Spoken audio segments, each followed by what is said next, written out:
Okay, so I've recently made a video on YouTube rabbit holes, and after writing, shooting, and editing that video, I stumbled upon a small part of the internet that I had never seen before. That being the soccer mum bounty hunters, otherwise known as the lipstick bounty hunters. I call them the soccer mum bounty hunters because I saw a video in which they were called that, but their official name is the lipstick bounty hunters. And some of their videos, I swear down, are the best quality content that YouTube has to offer. So in this video, I'm going to cover who they are, what they do, and where they come from, as well as the controversy surrounding them, because this group of bounty hunters have had some of the most controversy surrounding them in the United States. They're the kind of blast first, ask questions later type of cop that don't play by the rules, but damn it, they get results. And also a $1 million lawsuit. All that to come, so let's get into it. So the lipstick bounty hunters have been in business since 2003, so almost 20 years now. And according to their website, they provide the highest level of services nationwide. Keep that in mind, right? The highest level of services. Owned and operated by twin sisters Teresa and Lisa Galt, the company has garnered attention for its unusual branding characteristics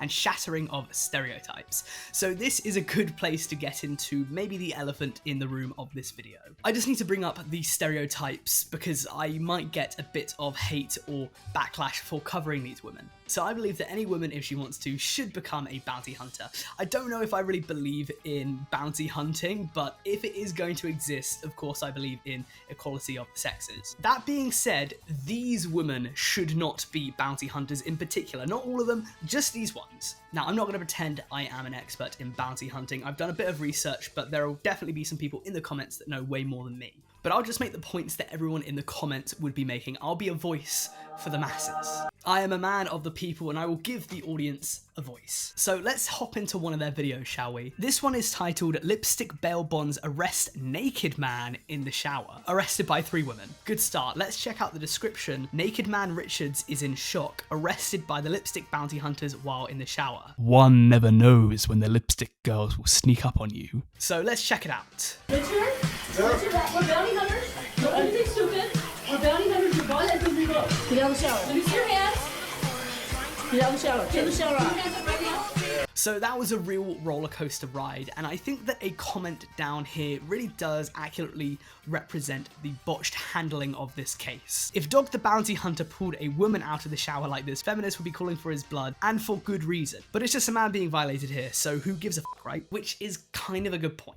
Again, if Dog the Bounty Hunter did this to a woman, he would rightfully get a hell of a lot of backlash. Not only do they arrest this guy in the shower, there's nowhere for him to run, but they also record it and cover his tallywhacker with a big smiley face for the whole world to see. And I feel like this force was a bit unnecessary for a guy literally caught with his pants down. And this is going to segue into the next thing I want to talk about the lipstick bounty hunters, their excessive use of force, or at least immediate use of force. Because this is something they do quite often. One comment narrates this point quite well. Have you guys ever just tried informing the individuals what you're there for, what company or business you work for, or what you're there to do and for what reason? It seems like you all just rush in and instigate the behavior they display. You treat every subject like they're already resisting before they even have a chance to know what's going on. It's a normal reaction. So just take a look at this next clip and just think about that comment for a moment.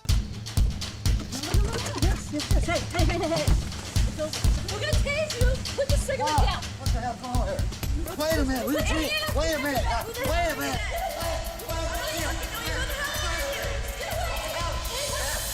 I mean, in research for this video, I've looked at a lot of YouTube bounty hunters, and let me be clear, for the most part, these bounty hunters all seem to have a real chip on their shoulder, some desperate or pathetic need for control and power, and I understand if you're a bounty hunter, you have to have a level of respect and control and power, but some of them seem like they really have some sort of complex that they're trying to accommodate for. You seem salty, bro. You mad? You mad about something? Huh? You have a warrant? Where's your badge number?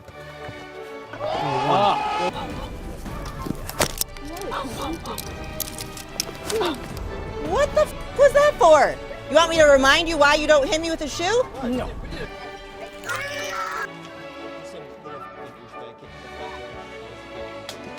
Oh, yeah, what are you gonna do, buddy? Yeah, funny.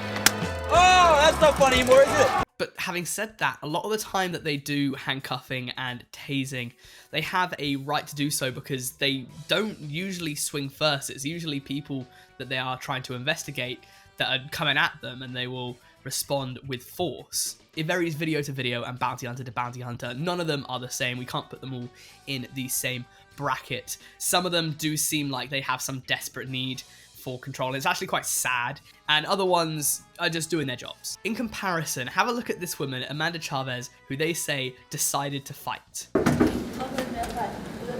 Wait, no, I'm not. Amanda, you have a lawyer. Don't be stupid. Wait, no, I have a lawyer. Don't fight. Don't knock it off. I'm gonna tase you. Knock it off. I have a lawyer. I don't care. I'm gonna tase your ass. You wanna be tased? I know, Anthony, take my phone. Take my phone and call my dad. Take her down. I'm not. Usually there's some sort of formal talk, some chilled discussion before we get into the tasing and cuffing, but these women just burst in while Amanda Chavez was trying to give someone her phone to call her lawyer.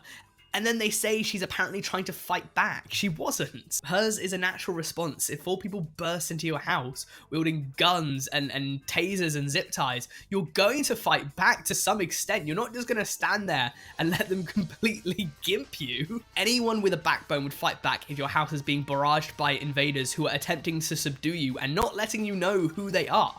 The entire thing went down in about 5 seconds. And this is where I want to get into the lipstick bounty hunters' warped view of the world. I think it's quite clear to see that they think that all criminals are baddies. And let me be clear, a lot of criminals are awful, irredeemable people. Some of them can be redeemed, but when it comes to law and order, whether a person is good or bad depends case to case. They really don't see it like that. And I understand they're bounty hunters, they're not paid to be friends with the people they're meant to be bringing in, but they go from 0 to 100 like that. And I think this would be a good place in the video for you to have a little listen on what they say about the people they're hunting. So because he's in custody, we have to approach him as a defendant in custody. And he doesn't have the rights that an average person does. They don't have the same rights normal people do. I don't exactly know what they mean by that. If they mean that fugitives have no rights, obviously they're wrong. But speaking of the rights of innocent people, I have another story of theirs to bring you. The bounty hunters got in trouble a few years ago after they broke into the apartment of Savannah Sutton.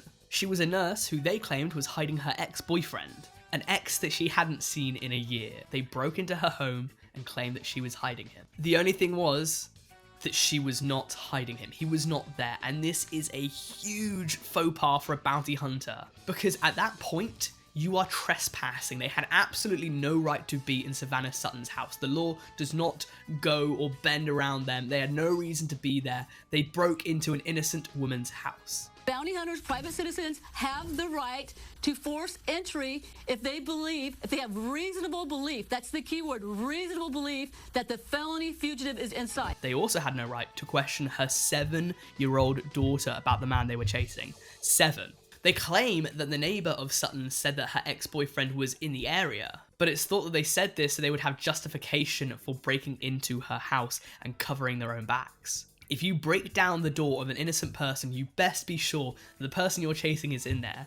And if not, you should face the legal ramifications for your errors. This isn't even the end of it though, because according to OC Weekly, Savannah Sutton filed a lawsuit against them. Sutton claims in her answers that she had no knowledge of Lewis, the ex-boyfriend, his whereabouts. And apparently this was met with arrogant, demeaning insults and even physical violence, with one of the lipstick bounty hunters saying no N is worth that shit.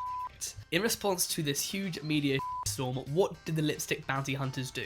Apologize for their wrongdoings? Of course not. They called this lawsuit malicious and frivolous. They even threw one of their own, Alvarez, under the bus for being the instigator of kicking down the door. They turned on each other like that. This was dangerous. It lacked regard for the safety of a 7-year-old. And again, they got this wrong. I want to talk about another potentially innocent person. This person they actually detained. So there's this clip with a wildly large dislike to like ratio of 22 to 484, where conveniently we don't see the beginning of the video, despite it appearing that the camera would have been able to show us whatever happened from before, even if it would be a bit shaky and very far away. Even still, the camera was still pointing at this incident, at least it seems that way. Without context, it's quite hard to see if they're telling the truth. I wouldn't want to just go busting down doors and accusing people without any hard evidence. But based on the fact they do lie some of the time, I'm not entirely sure if this guy did too much wrong. He might have. I don't want to really overstep here, but something just feels off about this arrest. So we've had unlawful arrests. We've had them breaking into the wrong house and then interrogating a 7-year-old. We've had them arrest people and then put their tallywhackers on the internet for everyone to see. And even a bit of unnecessary force here and there. But the coup de grace has to be the arrest of Daniel Duvall. If you look up the lipstick bounty hunters online, you will see articles of their arrest of him all over the place. So why is that? This has to be put down as their single greatest failure as a bounty hunting company. They arranged to meet Daniel Duvall at an Arby's, and you know what, let's just let the clip play out.